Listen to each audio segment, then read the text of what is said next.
Tout savoir du monde du travail au Grand-Duché de Luxembourg avec Laurent Chapelle. Bienvenue dans cette 270e chronique et notre rédactrice en chef de la semaine, Julie Barlet de la HR Academy, nous a préparé des informations sur les tout derniers chiffres de l'emploi qui sont encore un record, ainsi que les nouveautés sur le harcèlement sexuel au travail, et nous parlerons d'un métier profondément humain, aide-soignant. Le mode d'emploi avec RH Expert. 10 000 sera le nombre de la semaine. Oui, 10 000 comme le nombre de travailleurs supplémentaires en 2 mois qui se sont rajoutés au Luxembourg, car selon les chiffres officiels communiqués par la Statec cette semaine, on est passé de 499 000 au 1er septembre à 509 000 travailleurs actuellement au 1er novembre. Oui, vous avez bien entendu, 10 000 de plus en 8 semaines, ce qui veut dire qu'en moyenne, chaque jour, 180 personnes se sont rajoutées aux travailleurs présents, dont la moitié sont des frontaliers qui sont maintenant plus de 224 000, autre record.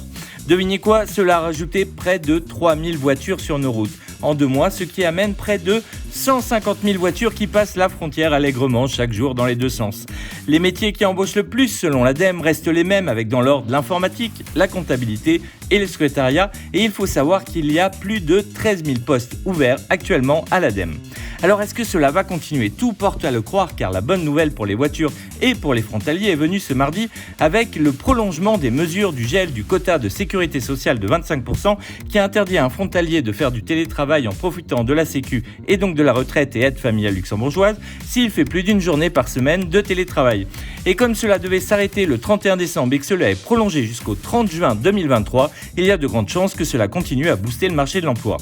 Enfin, dans la dernière news, la Cour d'appel du Luxembourg vient tout juste de condamner une entreprise et fait un rappel sur les obligations pesant sur l'entreprise en matière de harcèlement sexuel et les 3 obligations qu'elle a avec les mesures d'information et de prévention, s'abstenir de tout fait de harcèlement sexuel à l'occasion des relations de travail et enfin veiller à ce que tout harcèlement sexuel dont l'employeur a connaissance cesse immédiatement en ouvrant notamment une enquête en interne, recevoir et entendre la victime présumée ainsi que le harceleur présumé.